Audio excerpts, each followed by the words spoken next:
गुफ्तगू कर रहे हैं। आपने मुलाहिजा किया। अभी आपको एक अहम खबर देते हैं कि सुप्रीम कोर्ट ने खवातीन की हरासगी से मुतालिक केस में नजरसानी दरख्वास्तों का फैसला सुना दिया है।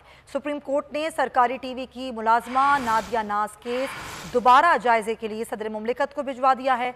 सुप्रीम कोर्ट ने अटॉर्नी जनरल और खातून नादिया की नजरसानी दरख्वास्तों को मंजूर कर लिया है। सुप्रीम कोर्ट ने हरासगी केस में सदर मुमलिकत और हाई कोर्ट के फैसलों को कलअदम करार दे दिया है। आपको आगाह कर रहे हैं कि सुप्रीम कोर्ट में जिसमें खवातीन की हरासगी से मुतालिक केस में नजरसानी दरख्वास्तों का फैसला सुना दिया गया है। सुप्रीम कोर्ट ने सरकारी टीवी की मुलाजमा नादिया नाज केस दोबारा जायजे के लिए सदर मुमलिकत को भिजवा दिया है। सुप्रीम कोर्ट ने अटॉर्नी जनरल को खातून नादिया की नजरसानी दरख्वास्तें मंजूर कर लीं।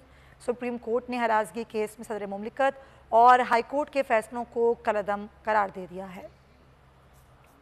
खवातीन हरासगी नजरसानी केस के हवाले से आपको बता रहे हैं कि सुप्रीम कोर्ट ने इस पर अपना फैसला सुना दिया है।